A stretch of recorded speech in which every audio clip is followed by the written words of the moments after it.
조선시대 깊은 산골짜기 아래 자리한 산그늘 마을은 이름처럼 늘 조용하고 가난했습니다. 낡은 초가집들이 옹기종기 모여 있었고 지붕의 이형은 군데군데 뜯어져 세월의 흔적을 고스란히 보여주었죠. 마을 한가운데 자리한 우물가는 아낙네들의 이야기꽃이 피어나는 유일한 활기의 장소였습니다. 그 아이, 길순이 말이야. 20살이 다 되도록 정처 없이 떠돌아다니니 원. 부모 없이 혼자니 안쓰럽긴 하지. 하지만 머리가 모자라니 누가 걷어주기나 하겠어? 길순이는 마을에 소문난 바보 처녀였습니다. 꾀죄죄한 옷차림에 늘 헝클어진 머리를 하고 있었지만 그 눈망울만은 더없이 맑고 순수했지요. 그녀는 이 마을 저 마을을 떠돌며 사람들이 주는 음식으로 겨우 연명하는 처지였습니다. 아이가 심성은 참 착한데. 쯧쯧, 저런 아이를 누가 며느리로 데려가겠는가. 마을 사람들은 길순이를 안타까워하면서도 한편으로는 언제 떠날지 모르는 그녀를 부담스러워했습니다. 한편 마을 가장 외딴 곳에는 유난히 더 낡고 초라한 초가집 한 채가 있었습니다. 그곳에는 25살 총각 달수와 그의 할머니인 박씨 할매가 단둘이 살고 있었죠. 달수는 어릴 적 부모님을 여의고 할머니 손에 자란 마을에서 소문난 효자였습니다. 그는 한쪽 다리를 저는 불편함이 있었지만 누구보다 성실했고 손재주가 뛰어났습니다. 달수야, 오늘도 장에 나가느냐?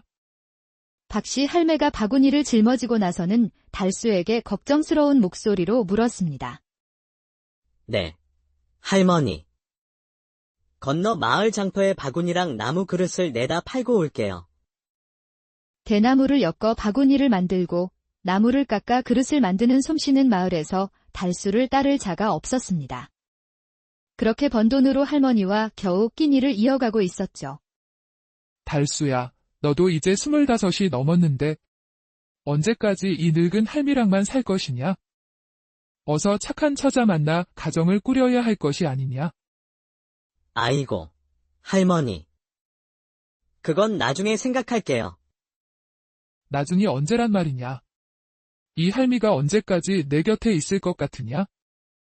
할머니는 오래오래 제 곁에 계셔야죠. 나는 너 혼자 남겨두고 갈까 봐 그게 제일 걱정이다. 달수는 잠시 망설이다 자신의 불편한 다리를 내려다보며 씁쓸하게 말했습니다. 할머니, 저처럼 다리도 불편하고 가진 것도 없는 사내를 어떤 처자가 좋아하겠어요. 저는 그저 할머니만 건강하시면 그걸로 족합니다. 다리가 좀 불편한 게 뭐 그리 대수라고. 너처럼 성실하고 마음 착한 아이가 어디 있다고. 박씨 할매는 한숨을 내쉬며 달수의 등을 토닥였습니다. 어서 몸조심해서 다녀오너라. 네, 할머니. 무리하지 마시고 저녁 때까지 돌아오겠습니다. 달수가 장터로 향하는 사이 계절은 어느새 깊은 겨울로 접어들었습니다. 그해 겨울은 유난히 춥고 눈도 잦았습니다. 어느 몹시 추운 날, 달수는 며칠간 정성껏 만든 집신과 바구니를 지게에 지고 장터로 향했습니다. 할머니, 다녀올게요. 오늘은 물건이 잘 팔릴 것 같은 예감이 듭니다. 조심하거라. 하늘이 심상치 않으니 해지기 전에 꼭 돌아와야 한다. 새벽 일찍 길을 나선 달수는 부지런히 걸어 장터에 도착했습니다. 다행히 달수의 정교한 솜씨는 금방 입소문이 나 그가 만든 물건들은 하나둘씩 팔려나갔습니다. 이 바구니 참 튼튼하게 잘 만들었구먼. 얼마요? 5푼입니다. 해가 서산으로 기울 무렵 달수는 가져간 물건을 모두 팔 수 있었습니다. 그는 번 돈으로 쌀 한 말과 소금, 그리고 할머니가 좋아하시는 생선 몇 마리를 샀습니다. 지게에 가득 짐을 지고 집으로 향하는 달수의 발걸음은 그 어느 때보다 가벼웠습니다.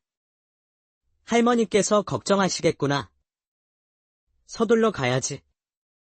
하지만 집으로 돌아오는 산길 중턱, 갑자기 하늘이 어두워지기 시작했습니다. 세찬 바람과 함께 장대 같은 눈발이 휘날리기 시작했죠. 아까까지만 해도 맑았는데. 눈보라는 점점 거세져 한치 앞도 보이지 않을 지경이 되었습니다. 무거운 짐 때문에 달수의 움직임은 더욱 둔해졌고 눈길에 한 발짝 내딛기도 힘들었습니다. 할머니가 기다리고 계실 텐데. 달수는 안간힘을 쓰며 걸었지만 바람에 휩쓸린 눈이 얼굴을 때리고 발밑의 눈은 무릎까지 차올랐습니다. 결국 그는 길을 완전히 잃고 말았습니다. 안 돼. 추위와 피로에 지친 달수는 점점 의식이 흐려졌습니다. 그는 지게를 벗어 던지고 큰 나무 아래로 기어갔지만 몸이 말을 듣지 않았습니다. 달수는 눈 속에 쓰러진 채 의식을 잃어갔습니다. 얼굴은 파랗게 질렸고 숨소리도 점점 약해졌습니다.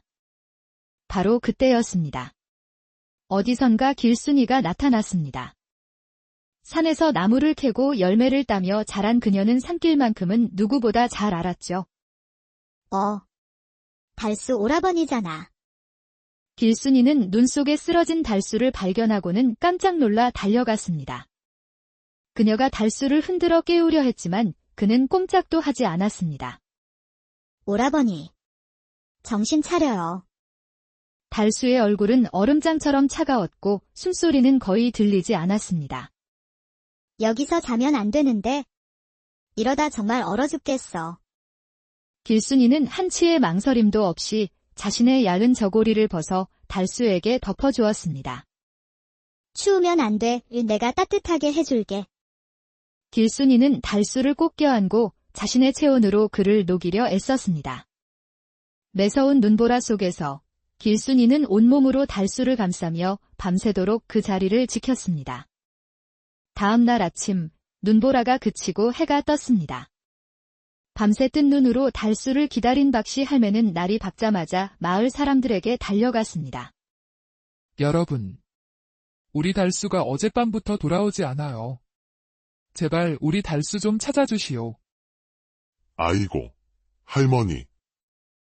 어젯밤 눈보라가 그리 심했는데. 어서 다들 찾아 나섭시다. 마을 사람들은 335 짝을 지어 달수를 찾아 산으로 향했습니다. 한참 산길을 오르던 그들은 큰 나무 아래 이상하게 쌓인 눈더미를 발견했습니다. 저기 좀 보게. 꼭 사람 모양 같지 않은가? 가까이 다가가 눈을 헤치자 사람들은 놀라운 광경을 목격했습니다. 어이쿠. 사람이다. 달수가 아닌가? 눈 속에는 두 사람이 서로를 꼭 껴안은 채 파묻혀 있었습니다. 바로 달수와 길순이었죠. 아니, 저 처자는 바보 길순이 아니야? 길순이는 자신의 저고리를 벗어 달수를 덮어주고 있었고 호저고리 하나만 입은 채 파랗게 질려 있었습니다. 세상에. 길순이가 달수를 구했나 보구먼. 둘 다 아직 숨이 붙어 있어. 어서 마을로 데려갑시다. 마을 사람들은 두 사람을 급히 들쳐업고 달수의 집으로 향했습니다. 할머니. 달수를 찾았어요. 아이고, 내 새끼. 아이고, 달수야. 사람들은 두 사람을 안방으로 옮겨 이불을 덮어주었고 박씨 할매는 급히 아궁이에 불을 지폈습니다. 달수야, 정신 좀 차려보거라. 이 할미다. 한참이 지나서야 달수가 작은 신음소리를 내며 천천히 눈을 떴습니다. 할머니? 그래, 나다. 정신이 드느냐? 여기가 어디예요? 저는 눈보라 속에 달수가 몸을 일으키려 하자 옆에서 작은 움직임이 느껴졌습니다. 이 아이가 너를 구해줬단다. 길순이가 아니었으면 넌 정말 큰일 날 뻔했어. 그때 길순이도 천천히 눈을 떴습니다. 추워. 길순아, 깨어났구나. 정말 고맙다. 내가 우리 달수를 살렸어. 박씨 할매는 길순이의 손을 꼭 잡고 눈물을 흘렸습니다. 길순아. 정말 고맙다. 내 덕분에 내가 살았어. 오라버니가 살아서. 다행이에요. 길순이는 그저 해맑게 웃을 뿐 자신이 얼마나 대단한 일을 했는지 모르는 듯 했습니다. 며칠 후, 마을에서는 이상한 소문이 돌기 시작했습니다. 들었는가? 길순이가 옷을 훌렁 벗고 밤새 달수를 껴안고 있었다지 뭔가. 어머나, 남사스러워라. 총각이랑 처녀가 밤새도록 맨몸으로 붙어 있었다는 게야? 아무리 길순이가 바보라지만 처녀는 처녀고 달수는 총각인데 이 일을 그냥 넘어갈 수는 없지? 소문은 꼬리에 꼬리를 물고 커져갔고 사람들은 생명을 구했다는 사실보다 둘이 밤을 보냈다는 것에 더 집중했습니다. 달수가 책임을 져야지. 이제 길순이는 다른 데로 시집가긴 글렀어. 어느 날 마을 이장이 달수의 집을 찾아왔습니다. 달수야, 이 일을 어쩌면 좋겠느냐? 길순이가 너를 구해준 건 고마운 일이나 이제 그 아이는 다른 곳에 시집갈 수 없게 되었다. 이장님, 그게 무슨 말씀이십니까? 마을의 소문이 파다하다. 내가 그 아이를 책임져야 마땅하다는 뜻이다. 달수는 깊은 고민에 빠졌습니다. 길순이는 몸이 회복될 때까지 달수의 집에서 지내게 되었습니다. 그녀는 서툴렀지만 매일같이 무언가 도우려 애썼습니다. 마당을 쓸다가 흙먼지만 날리고 물을 길어오다 바늘 쏟기 일쑤였죠. 길순아, 그런 일은 내가 할게. 넌 아직 몸이 다 낫지 않았으니 쉬고 있어. 아니에요. 오라버니. 제가 할게요. 달수는 그런 길순이를 보며 마음이 복잡했습니다. 어느 날 길순이가 마당에서 예쁜 돌멩이를 주워와 보물을 발견한 듯 기뻐했습니다. 오라버니, 이거 봐요. 이 돌멩이 정말 예쁘죠? 할머니 드릴 거예요. 세상의 복잡한 일을 모른 채 그저 작은 것에도 행복해하는 길순이를 보며 달수는 미안함과 책임감을 느꼈습니다. 그날 밤, 달수는 할머니와 마주 앉아 결심한 듯 말했습니다. 할머니, 제가 길순이를 책임져야 할 것 같아요. 달수야, 은혜를 갚는다는 마음도 중요하지만 평생을 함께할 인연이란다. 신중하게 생각해야 해. 저 같은 사람이 어디서 아내를 구하겠습니까? 다리도 불편하고 가진 것도 없는데 길순이라도 저를 받아준다면 그건 제 복이지요. 다음 날 저녁, 달수는 큰 결심을 하고 길순이를 불렀습니다. 길순아, 이리 와서 좀 앉아보렴. 네, 오라버니. 왜요?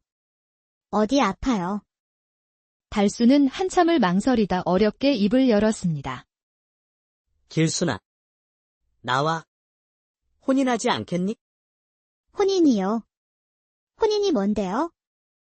그건 부부가 되어서 평생 함께 가족으로 사는 거야. 그럼 제가 오라버니랑 할머니랑 계속 같이 살 수 있는 거예요? 길순이의 눈이 반짝였습니다. 그래, 그런 거야. 좋아요. 저 오라버니랑 같이 사는 거 좋아요. 길순이는 아이처럼 손뼉을 치며 기뻐했습니다. 달수는 그런 순수한 반응에 마음이 더 무거워졌습니다. 봄이 되어 꽃이 필 무렵, 달수와 길순이는 조촐한 혼례를 올렸습니다. 비록 화려한 예복도, 하객도 없는 소박한 시기였지만 두 사람은 부부가 되었습니다. 이제 정말 한 가족이 되었구나. 혼인 후에도 길순이의 서툰 살림은 계속되었습니다. 길순아, 시장에 가서 소금 좀 사오너라. 네, 할머니. 하지만 한참 뒤 길순이가 사온 것은 소금이 아닌 좁쌀이었습니다. 아이고, 길순아. 이건 좁쌀이 아니냐. 그런 일이 한두 번이 아니었지만 박씨 할매는 그저 허허 웃으며 길순이를 가르쳤습니다. 어느 화창한 날, 길순이는 개울가에서 빨래를 하고 있었습니다. 그러다 개울 바닥에서 반짝이는 예쁜 돌들을 발견했습니다. 와, 예쁜 돌이다. 이걸로 공기놀이 해야지. 집에 돌아온 길순이는 마당에서 그 돌들로 공기놀이를 했습니다. 마침 마을을 지나던 보석 상인이 그 모습을 보고는 눈이 휘둥그레졌습니다. 아니, 처자. 그 돌은 어디서 구했소? 저 앞개울에서 주웠어요. 예쁘죠? 이건 상등품 옥돌이요. 물에 오래 굴러 이렇게 둥그러졌구려. 이 정도면 15냥은 좋게 받을 것이오.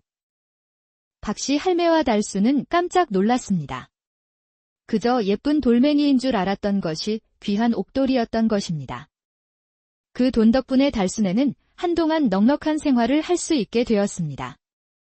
어느 무더운 여름날 극심한 가뭄으로 마을 우물물이 귀해졌습니다. 길순이가 물을 기르러 갔다가 두레박으로 퍼올린 물을 보고 고개를 갸웃거렸습니다. 뭔가 이상해. 물에서 이상한 냄새가 나.